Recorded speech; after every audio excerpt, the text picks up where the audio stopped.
में धनवंता ने कोई और धनवंता वह जानिए जग राम नाम धन वही धनवान है। ये माया की बात हो गई। अब बात आती है धर्म की बात। धर्म न दूसर सत्य समाना और आगम निगम पुराण बखाना। सत्य धर्म है, ये धर्म एक ही है, दूसरा नहीं है। विभाजन करके मतभेद डाल दिए हैं लोगों ने। धर्म न दूसर सत्य समाना। दादू साहब कहते ये जग जीवन से भला जब लगे हृदय राम, और राम बिना ये दादू जीवन है वे काम। बगैर ये संसार ठीक है बढ़िया बात बताई।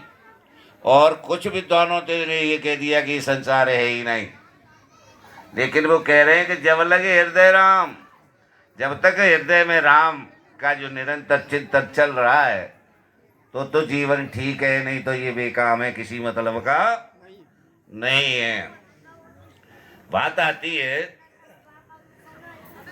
कि अहम ब्रह्मास्मि,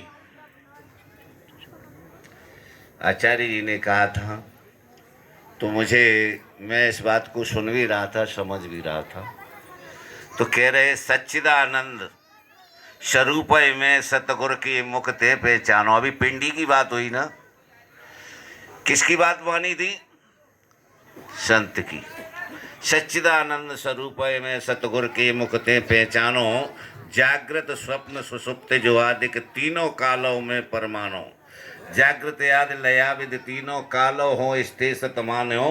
तीनों काल विषय सब जानत या तमें चिद रूप जानो। मैं प्रिय हूँ धन पुत्र पुत्र आदि कथित काल अगानो। आत्म अर्थ सभे प्रिय आत्म या हित में दुख निशानो। या हित सब ते प्रीतम रूहो परमानंद दुख वानो। देह दसादि अतीत सुआदम पूर्ण ब्रह्म पीताम्बर ज्ञानो। ये देह से अतीत का मामला था, ये शरीर संबंधी नहीं है। और शरीर में रहते हुए भी अलग है।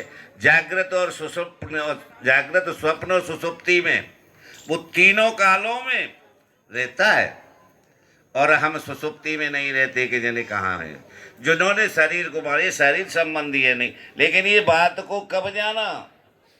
सतगुरु की मुखते सच्चिदानंद स्वरूप में सतगुरु की मुखते जाना।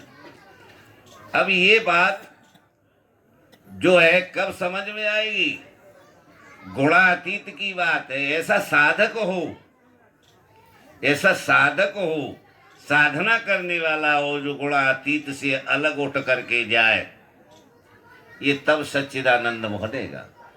तब तक तो माया में ग्रसा हुआ जीव रहेगा, ये तीनों कालों में रहेगा जब तक।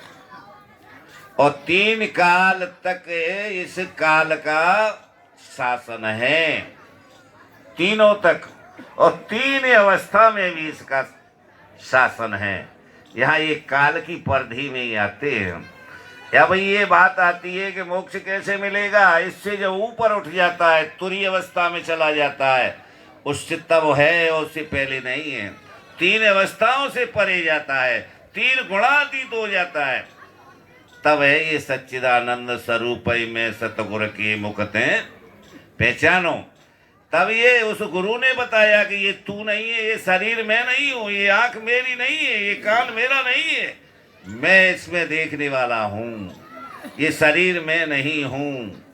ऐसा करके हमारे विद्वानों ने बड़ा ढंग से समझाया है। और कहने के लिए तो बहुत कुछ है भाई, कहते रहिए, लेकिन समझ में आ जाए तब समझ की बात है। और समझ में नहीं आया तो हम कहते ही रहेंगे और सुनते रहेंगे।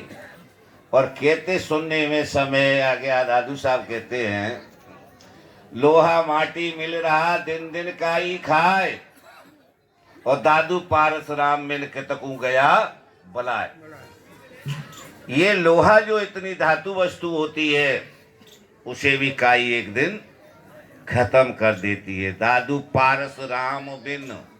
अब पारस क्या है?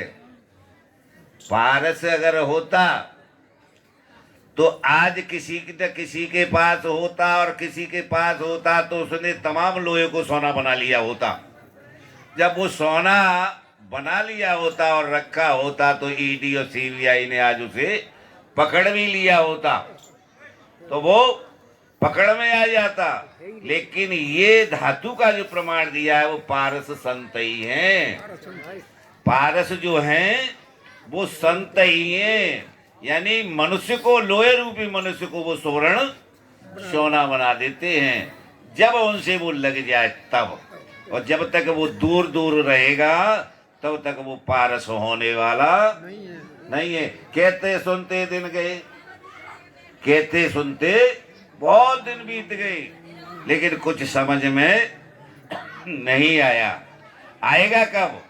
ये आता है प्रारब्ध संस्कार से। परमात्मा जिसके अंदर भक्ति देता है ना, तब ही ये हृदय का बात आचार्य जी हमारे समझा चुके हैं पहले, और भी विद्वान बोल के गए हैं।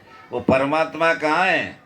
अस प्रभु हृदय अक्षतय विकारी, सकल जीव जग दीन दुखारी। ये मानस कहती, गीता क्या कहती है? मैं ज्योतियों का भी ज्योति, माया से अति परे कहा जाता हूँ।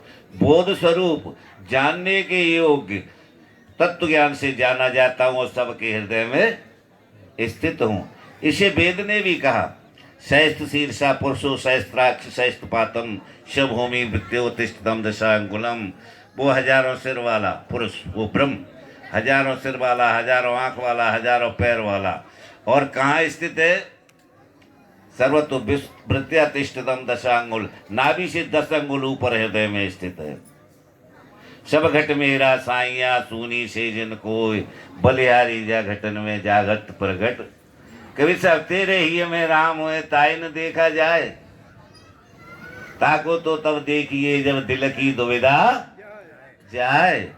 सबको हृदय में, सारे हमारे इतिहास बता रहे, गीता रामायण भागवत वेद उपनिषद सब यही कह रहे कि वो तेरे हृदय में है। अब हम ढूंढ कहाँ रहे हैं? भगवान तो कब दिखेगा? जब हम आंखें मीच के ध्यान करेंगे तब। वो आंखें मीच के ध्यान से दर्शन देता है और संसार वाले आंखें खोल के दर्शन कर रहे हैं।